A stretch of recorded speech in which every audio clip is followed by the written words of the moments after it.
நம்ம என்ன சமைக்க போறோம்னா நம்ம மூடி வச்சு மூடிட்டு கொஞ்ச நேரம் கொதி அடங்குற வரைக்கும் ரெஸ்ட் கொடுத்துடலாம். ஒரு 5-6 சோம்பு, ரொம்பலாம் போடாதீங்க, ஃப்ளேவருக்காக தான் சோம்பு, அதனால ஒரு 5-6 எண்ணி கூட போட்டுக்கோங்க. நல்லா ஊற வச்சு அதை கரைச்சு ஒரு பவுல்ல சேர்த்துருக்கோம்.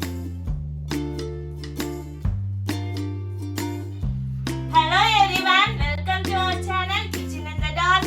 In the kitchen of equality, blindness doesn't dim the flavor. நம்ம வீடியோக்குள்ள போறதுக்கு முன்னாடி நம்ம சேனலை பத்தின ஒரு ஷார்ட் இன்ட்ரோ பார்த்துட்டு போயிடலாமா?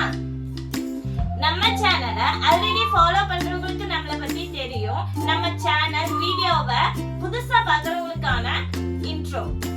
நான் ஒரு விஷுவலி இம்பேர்டு உமன். நான் அன்றாட சமையல் மற்றும் வீட்டு வேலைகளை யாரோட உதவியுமே இல்லாம நானே செஞ்சுப்பேன். அதே மாதிரி என்ன போல இருக்க விஷுவலி சேலஞ்சு மக்கள் அவங்க சமையல் செய்யறதுக்கு எனக்கு தெரிஞ்ச சமையல் யுக்திகளை சொல்லி கொடுக்கறதுக்காக இந்த சேனல் உருவாக்கி இருக்கேன். நம்ம சேனலை லைக் பண்ணி சப்ஸ்கிரைப் பண்ணி மறக்காம ஆப்ஷன் பட்டனை ஹிட் பண்ணி வச்சுக்கோங்க. இன்னைக்கு நம்ம என்ன சமைக்க போறோம்னா மீன் குழம்பு, ஃபிஷ் கறி.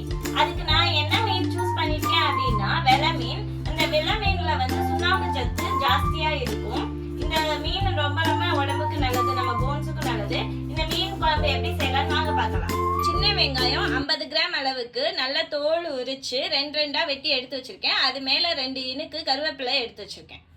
6 நம்பர் பச்சை மிளகாய் 2 கீரி ஒரு பவுல்ல சேர்த்திருக்கோம். சின்ன எலுமிச்சம்பழ அளவு 5 தக்காளி எடுத்து குட்டி குட்டியா அரிஞ்சு ஒரு பவுல்ல சேர்த்திருக்கோம்.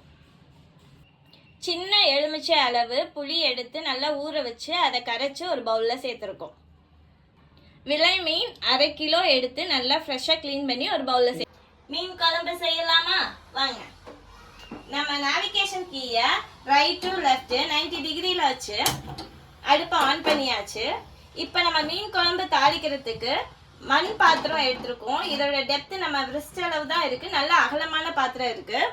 மண் பாத்திரம் இல்லை அப்படின்னா நீங்கள் நல்ல அகலமான ஒரு பாத்திரம் எடுத்துக்கோங்க. அப்போ தான் மீன் குழம்பு செய்கிறதுக்கு ஈஸியாக இருக்கும். நல்ல பாத்திரம் காயட்டும், அதுக்கப்புறமா எண்ணெய் ஊற்றலாம். எண்ணெய் நல்லா காஞ்சிட்டுருக்கு. நான் இப்போ அடுப்பை வந்து நல்லா சிம் பண்ணிக்கிட்டேன். இப்போ ஒரு 10-15 வெந்தயம் அதில் சேர்த்துக்கிறேன். வெந்தயம் நல்லா பொரிய ஆரம்பிச்சிருச்சு.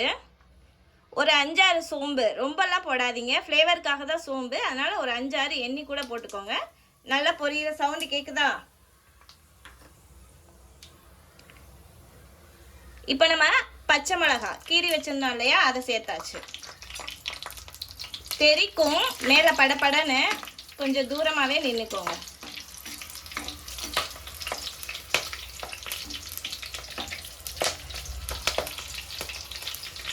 இப்போ நான் வெங்காயம் சேர்த்துக்கிட்டேன், கருவேப்பிலையும் அது கூட சேர்த்தாச்சு.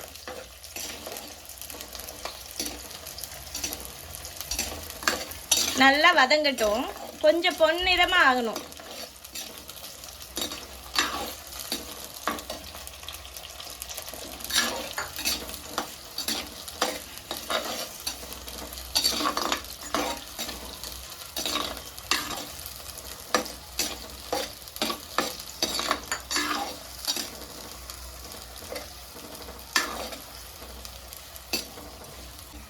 வெங்காயம் நல்லா வதங்கிருச்சு. இப்போ நல்லா கமகபன்னு வருது வாசம். இந்த எண்ணெய், வெந்தயம், சோம்பு, பச்சை மிளகாய் எல்லாம் சேர்ந்து சின்ன வெங்காயத்து கூட இப்போ நம்ம வந்து தக்காளியை உள்ளே சேர்த்துக்கலாம். இது நல்லா குழைவாக வேகணும். எல்லாத்தோடு சேர்ந்து நல்லா கலந்து விட்டுக்கலாம்.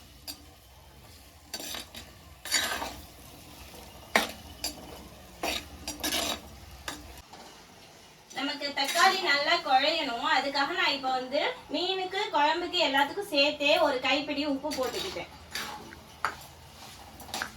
நல்லா கலந்து விட்டாச்சு. கொஞ்ச நேரம் மூடி வச்சிடலாம்.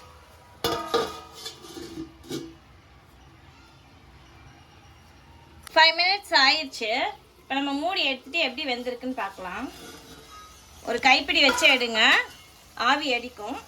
நான் இப்போ ஃப்ளேம் வந்து ஃபில் பண்ணிக்கிறேன், ஃபுல்லாக வச்சுக்கிறேன். நல்லா குழஞ்சிருச்சு. வெங்காயம், தக்காளி எல்லாமே ஒன்றா அப்படியே குழன்னு ஆயிடுச்சு. இப்போ வந்து நான் புளி தண்ணியை எடுத்து ஊற்றிக்கிறேன்.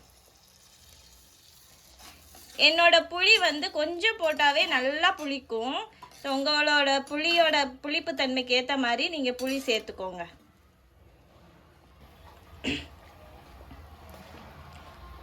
இப்போ நம்ம மிளகாப்பொடி சேர்த்துக்கலாம். 3 டேபிள் ஸ்பூன் கிட்ட ஃபுல்லாகவே நான் மிளகாப்பொடி சேர்த்துக்கிறேன். நான் இது வீட்டில் அரைச்ச பொடி போட்டாச்சு. நல்லா கோபுரம் மாதிரி அள்ளி போட்டிருக்கேன். இப்போ ஒரு டம்ளர் தண்ணி சேர்த்துட்டு எல்லாத்தையும் ஒன்றா கலக்கிடுறோம்.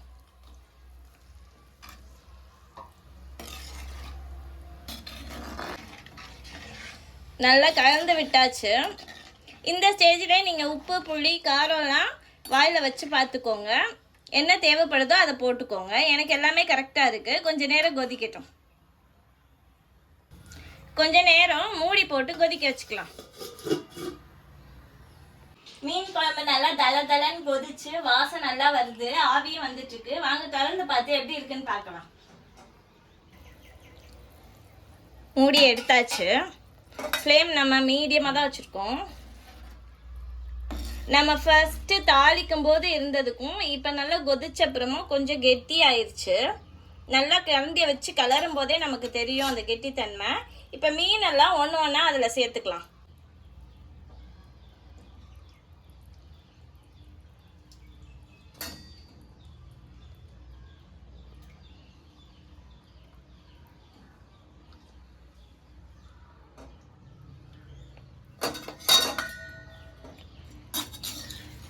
எல்லா மீனையும் உள்ளே சேர்த்தாச்சு.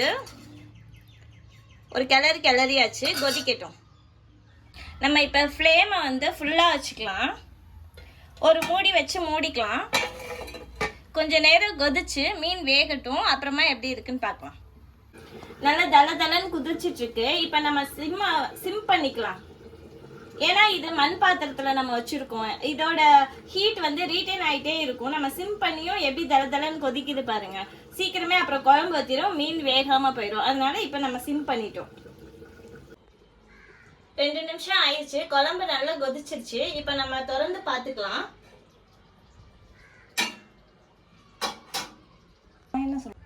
குழம்பு ஆஃப் பண்ணிடலாம். ஆஃப் பண்ணாலே இது கொஞ்சம் நேரம் கொதிச்சுட்டே இருக்கும். ஸோ நம்ம மூடி வச்சு மூடிட்டு கொஞ்சம் நேரம் கொதி அடங்குற வரைக்கும் ரெஸ்ட் கொடுத்துடலாம். அதுக்கப்புறமா டேஸ்ட் பண்ணி எப்படி இருக்குன்னு சொல்லலாம். நம்ம வச்ச மீன் குழம்பு எப்படி இருக்குன்னு டேஸ்ட் பண்ணி பார்க்கலாமா?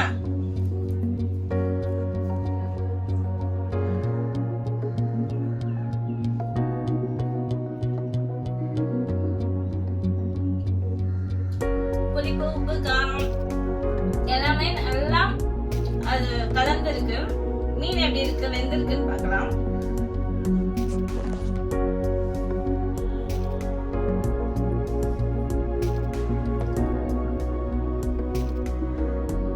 மீன்லையுமே அந்த புளிப்பு உரப்பு எல்லாமே இறங்கிருக்கு. நல்ல குழையவும் இல்லை, வேகாமலும் இல்லை, கரெக்டான பக்குவத்துல வெந்திருக்கு. நம்ம இங்க மண் பாத்திரத்துல வைக்கிறதா இருந்தா ஒரு 2 மினிட்ஸ் ஹை ஃப்ளேம்லயும் 2 மினிட்ஸ் லோ ஃப்ளேம்லயும் வைங்க. அது வந்து ஹீட்டை வந்து உங்களுக்கு ரீடைன் பண்ணி கொடுத்துட்டே இருக்கும். இல்ல நீங்க சில்வர் பாத்திரத்திலயோ ஈய பாத்திரத்திலயோ வைக்கிறதா இருந்தா ஒரு 3 மினிட்ஸ் ஹை ஃப்ளேம்லயும் 3 மினிட்ஸ் லோ ஃப்ளேம்லயும் வைங்க. கரெக்டான பக்குவத்துல உங்களுக்கு மீன் வெந்திருக்கணும். இதே மாதிரி நீங்களும் செஞ்சு பார்த்துட்டு எப்படி இருக்குன்னு கமெண்ட் பாக்ஸ்ல கமெண்ட் பண்ணுங்க. நெக்ஸ்ட் வீடியோல பார்க்கலாம். Tata, bye bye.